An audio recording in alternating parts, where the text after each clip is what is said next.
साल है 1914। एक छोटा सा आइलैंड जहाँ ना कोई शहर ना कोई इंसानों की भीड़ है, तो सिर्फ एक लाइट हाउस और एक रहस्य जो है समुद्र के गहराई में। रात के समय हम लाइट हाउस में दो लोग को देखते हैं, गुरुनार और डेविड। गुरुनार उसे कहती है जल्दी से गन लेकर रेडी हो जाओ, क्योंकि वो क्रिएचर कभी भी हमला कर सकता है। लाइट हाउस की लाइट को ऑन करते ही वो देखते हैं कि समुद्र से बड़ी तादाद में वो क्रिएचर लाइट हाउस की ओर बढ़ रहे। गुरुनार उन पर फायरिंग करता है, लेकिन डेविड डर जाता है और डर कर लाइट हाउस के अंदर की तरफ पीछे हटने लगा और कुछ ही देर में डेविड बेहोश हो जाता है और गुरुनार अकेले ही उन क्रिएचर से लड़ता रहा। अगली सुबह गुरुनार ने उसे गुस्से में उठाया और कहा, अगर तुम्हें लाइट हाउस में रहना है तो मेरी हर बात को माननी पड़ेगी, तुझे हर काम करना होगा और रात में मेरे साथ गार्ड देना होगा। और ऐसे ही डेविड गुरुनार की हर काम करती है। लेकिन एक चीज थी जो डेविड को बिल्कुल ही पसंद नहीं आता, जो कि गुरुनार ने एक फीमेल क्रिएचर को पकड़कर उसके साथ रोज रोज फिजिकल टॉर्चर करता है। लेकिन जो इंसान सालों से इस आइलैंड में रह रहा हो, उसका मेंटल स्टेट तो थोड़ा बिगड़ना बनता है। रात होती है, दोनों फिर से गन लेके बेलकोनी पर पहरा देने आती है और एक बार फिर वो क्रिएचर समुंदर से निकलकर लाइट हाउस की ओर आती है। पर आज गुरुनार कुछ नहीं करता और डेविड को बाहर छोड़कर बेलकोनी का गेट बंद कर देती है और खुद अंदर बैठ जाता है ताकि डेविड अकेले इन क्रिएचर से लड़ना सीखे। डेविड चीख कर मदद मांगता है, लेकिन गुरुनार कोई मदद नहीं करता और वो अकेले ही लड़ता है और इस तरह लड़ते लड़ते रात कट जाती है।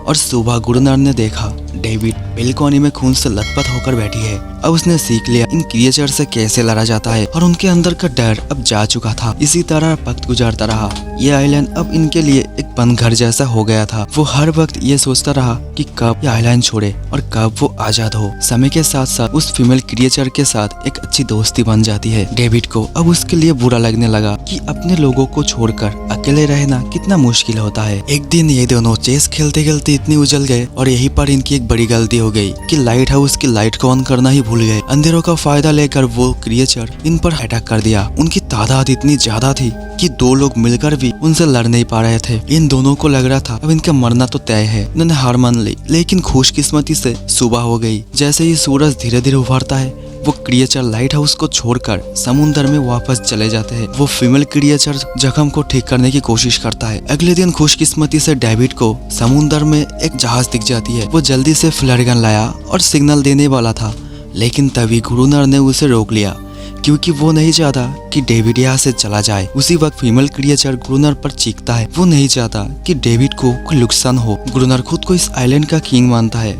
वो नहीं चाहता कोई भी इस आइलैंड को छोड़कर चला जाए, क्योंकि एक समय गुरुनार अकेला था और अब उसके साथ कोई था जिससे वो बात कर सकता था। धीरे धीरे वो शिप डेविड के आंखों के सामने गायब हो गया। एक दिन डेविड ने उस फीमेल क्रिएचर को एक टॉय बोट गिफ्ट में दी जो व्हेल की हड्डी से बनी थी। वो क्रिएचर टॉय बोट को देखते ही डेविड को समुद्र के एक किनारे ले गई और वहाँ पर सच में एक असली बोट रखी थी। कुछ महीने बीत गए, बर्फ गिरने लगे। अचानक वो क्रिएचर गायब हो गए। अटैक बंद हो चुके थे। डेविड लाइट हाउस का मेन गेट को खोला छोड़ दिया ताकि वो क्रिएचर आते ही डायनामाइट से उड़ा दिया जाए। कुछ ही देर में वो क्रिएचर समुद्र से बाहर निकलने लगे। वो सीधे घर के अंदर घुसते ही डेविड पर हमला कर दिया। डेविड भी हिम्मत दिखाकर उन टकराता है। इस बार गुरुनार उन क्रिएचर को मारने के लिए 2 लेयर में डायनामाइट बिछा दिया। जैसे ही डायनामाइट का लीवर दबाया, लेकिन ब्लास्ट नहीं होता, क्योंकि लीवर की कनेक्शन डायनामाइट से जोड़ना भूल गया था। डेविड कनेक्शन को करने की कोशिश करता है और गुरुनार अकेले ही उन क्रिएचर से लड़ता है। जैसे ही कनेक्शन पूरा हुआ, डेविड पहला लेयर ब्लास्ट करता है और काफी क्रिएचर मारे भी जाते हैं, लेकिन अभी भी काफी मॉन्स्टर बचे थे। इसीलिए गुरुनार दूसरा लेयर को भी ब्लास्ट करता है। अब दोनों भयानक धमाके से बेहोश हो जाता है। अगली सुबह जब दोनों होश में आए, उनके साथ जो फीमेल क्रिएचर थी वो वहाँ नहीं थी। मरे हुए क्रिएचर चारों तरफ बिखरी हुई थी। गुरुनार